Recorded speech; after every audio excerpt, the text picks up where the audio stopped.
আমি দেৰগাঁওবাসী ৰাইজে সকলোৱে সমিল মিলেৰে আমি এই কুৰবানী ঈদ পালন কৰি পাৰ কৰিম আৰু আমি সম্পূৰ্ণ চৰকাৰৰ নিৰ্দেশ মতে সকলো জামাতবিলাকে কৰিবলৈ সাজু হৈছে আৰু সকলোলৈ দোৱা আৰু আশীৰ্বাদ থাকিলে। মুখ্যমন্ত্ৰী মহোদয়ে এটা কথা কৈছে যে কুৰবানীৰ যি সময়ত কাষৰ অইন মানুহো থাকে, যিটো আপোনালোকে যিটো সদায় বজাই ৰাখে, যিটো মানি আছে, সেইটো এইবাৰ তেখেতসকলে কৈছে যে আনৰ ধৰ্ম যাতে আঘাত আনিব। এইটো আপোনালোকে ইছলামৰ এটা নিয়মেই নহয় জানো যে আনৰ ধৰ্ম আঘাত মানে শান্তি আৰু সমিল মিলৰ ধৰ্ম হয় আৰু অসম মানে শংকৰ আজানৰ দেশ হয় আৰু ইয়াত আমাৰ শংকৰ আজানৰ দেশৰ কাৰণে আমি প্ৰত্যেকজন নাগৰিকৰ আমাৰ দায়িত্ব আছে আৰু আমি নিশ্চয় আমি সকলো আৰু মই যিডোখৰ জেগাত থাকোঁ মিলনপুৰ আপোনালোকে জানেই, সেইডোখৰত মই এঘৰে মুছলমান মানুহ আৰু আমি সকলো মিলিজুলি থাকোঁ।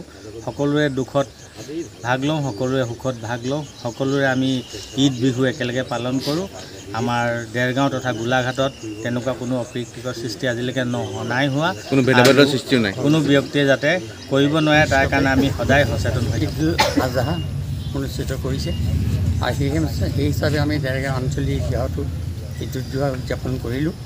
যথেষ্ট মানুহ হৈছে, বতৰৰ বৰ হেমগেম হৈ আছিল, কিন্তু আজি দেখিছোঁ যে নামাজৰ সময়ত বতৰ বৰ বেছ ভাল বতৰ দিলে আৰু যথেষ্ট মানুহ হৈছে আমাৰ ঈদগাহখন।